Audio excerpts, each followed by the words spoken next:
Hello and welcome into the Cam and Sam Sports Show. On the show today we have for you Mr Hegarty as it is coming into the final, the Chiefs versus the Sharks. We will be discussing a bit about the overall competition and also what the final has in store for us. So Thanks, Cam. I'm Sam, but great. And Sam. That's great. Okay, so firstly, what Super Rugby team do you support? Well, I'm a generalist as far as play a good quality rugby. So that sort of can vary a bit, but I'm a Hurricane supporter. But in the past, I've admired the play and some of the other teams that have been strong in the competitions. So you just admire like good running rugby and yeah, I'd much rather watch a good high quality, a dull slugfest. Yeah, very open-minded, very nice. So, overall as a competition, do you think that the Super 15 this year has been an entertaining competition this year? Yeah, I do. I think the format was for a start, you get the matches occurring in the evening time in New Zealand. If they're travelling to Australia or over to South Africa, often they play and do that on a Sunday morning. So it's more convenient as far as that side of things go. And the local derby aspect means you get a chance to get the same back. Yeah, I think it's a good format. All right, so what do you think of the Crusaders versus Chiefs game over the weekend? I was very impressed, particularly with the Chiefs Crusaders to get into the game. One of the big factors in any sports performance is how well a team can get momentum, and they need things that helps to build confidence. And if you've got a very strong team, you need to upset them early, allow them to get into their rhythm. And the Chiefs were able to do that, and they kept the pressure on the Crusaders through the game. Didn't get momentum. So do you reckon there are any star performers in that game? Yeah, definitely. I think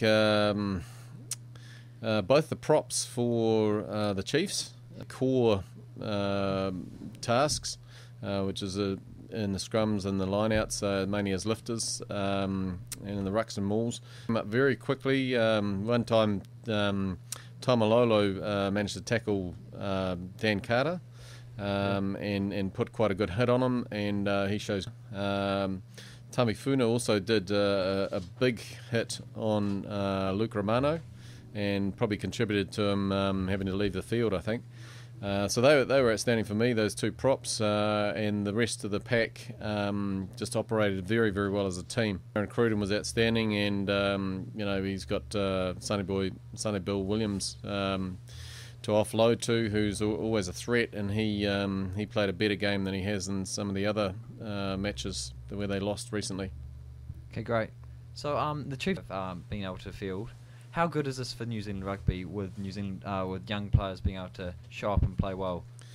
Well, I think it creates interest. If you get the same thing happening year after year, such as the Crusaders doing, it's great if you're a Crusaders supporter, but if you're from one of the other franchises, it lowers the interest because it just looks like they've got a stranglehold on things. So it's really good to have new faces there. And I always like to. They've only been in one final before, and they got sort of whacked by 60 points playing the Bulls in South Africa. So I was really pleased for them to get through, and also they've had a great quality of their play. And rugby, it's intense. They move the ball a lot. They chance their arm. They do everything that you could really ask of a team. Usefulness of the Chiefs be the downfall in the dying stages of the final this weekend? Well, it could be, but they've had some close games where they lost to the Crusaders in the previous match, and also lost to the Hurricanes, and lost to the. They've shown that they can learn from their experience. They particularly against the Crusaders in that match on the weekend. So I think there's lots of different factors that determine the outcome, and just their levels and their great teamwork, and the fact that they seem to have a very effective coaching team there. I think that'll carry them through. It's going to probably be a great pressure match, but I think they've got enough to do it. So you reckon Chiefs for the one? The full match between the Stormers and the Sharks, but I think that they've shown right through the season that they can beat all the teams, and they'll be certainly pumped in the home. Yeah, I think there'll be enough to bring them home. That's great. So you just mentioned the home ground advantage. How much of a factor do you think it will be, especially with the Sharks having to travel, I think, 40,000 k's in the last fortnight? Yeah, well, I think last year with the Crusaders, they travelled an enormous amount, and they think that was one of the main factors in their final that they played against the Reds. It will have a big effect. Just depends, how much they can sort of try and overcome that. But it's certainly will that travel. So can we expect to see many of these Chiefs players in the India tour? I think there will be. Normally, they select from the successful teams that come through the Super 15, and that they don't throw guys in who are very, very short on experience. So there's a number of guys there who'd be they'd be closely looking at. Kurbala would be one.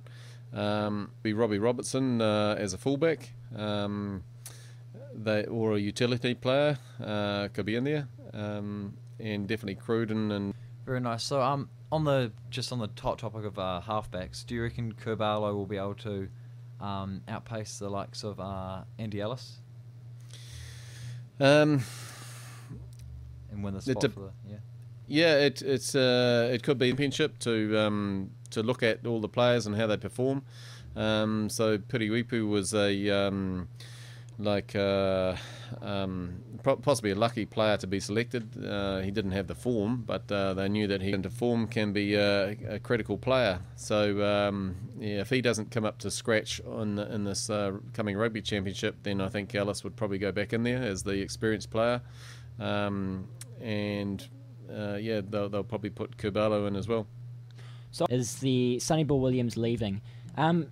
He's also leaving the All Blacks team next year. Is there an automatic replacement who will slot into that position?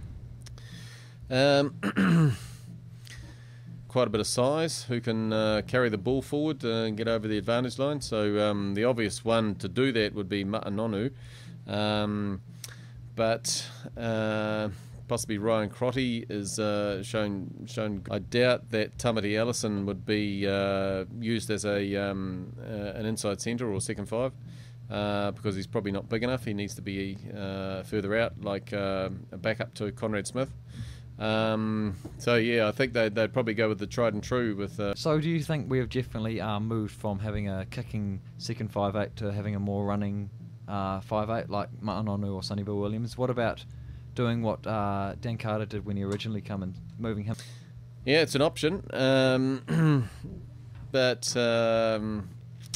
I think it's probably something they would do more on a temporary basis, because there's a lot of heavy-duty defence work that has to be done.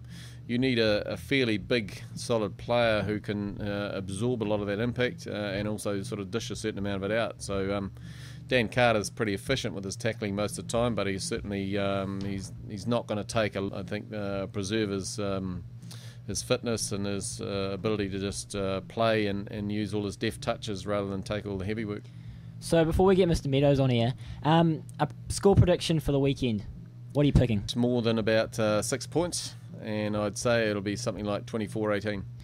Well, thank you very much, Mr Hegarty, for coming on the show to talk about the Super Rugby final.